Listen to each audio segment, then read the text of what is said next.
आज हमारा के अपन कि तुम्हारा भुला गइल करे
सब लोग ये गाना सुनले हो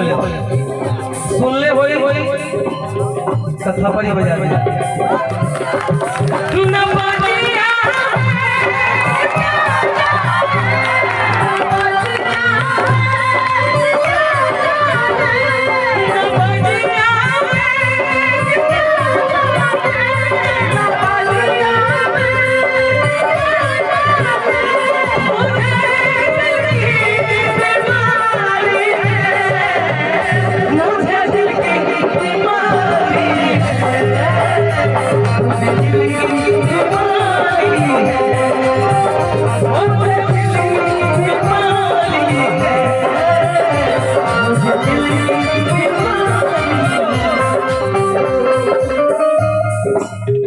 लेकिन हम कहानी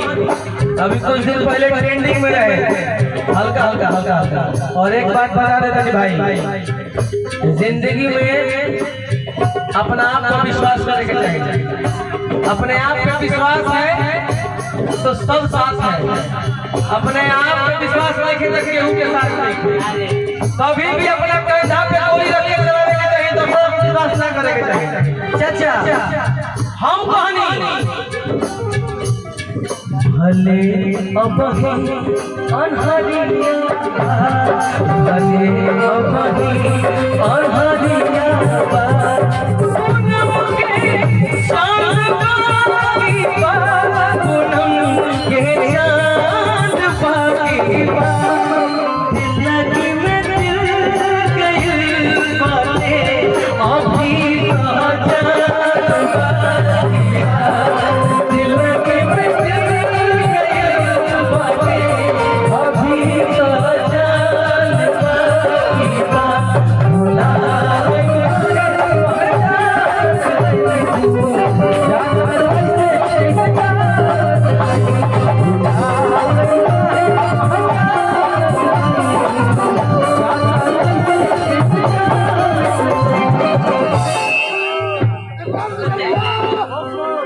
आज चाहे अपना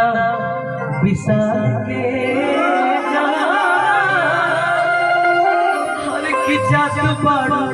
दिल से निकाल के अब तुनी मन से ना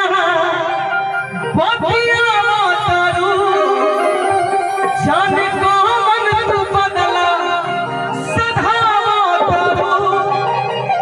खाली कही दो हमारा की अमानत नहीं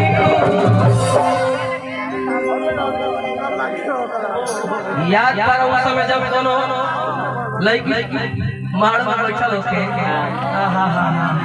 की जाई है मनावो जा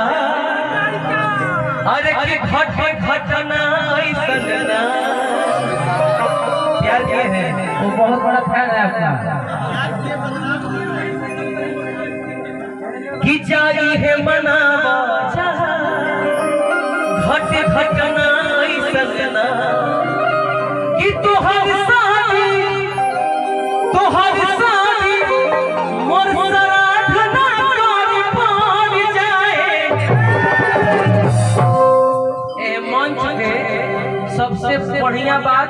और सबसे बड़ा बात ऐसे बढ़िया बात के कहने के सकत आ के अपना प्राण खाते देखे कह सकत कि तोहर सारी मोर सराधना कर पार जाए।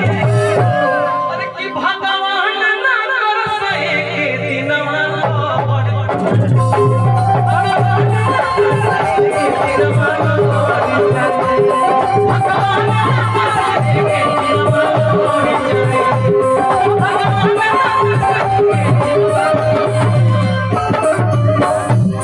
क्या तुम्हें पता है गुलशन क्या तुम्हें पता है गुलशन मेरे दिल पर आने वाले हैं कलियां बिछाना राहों में कलियां बिछाना राहों में हम दिल को बिछाने वाले हैं हम दिल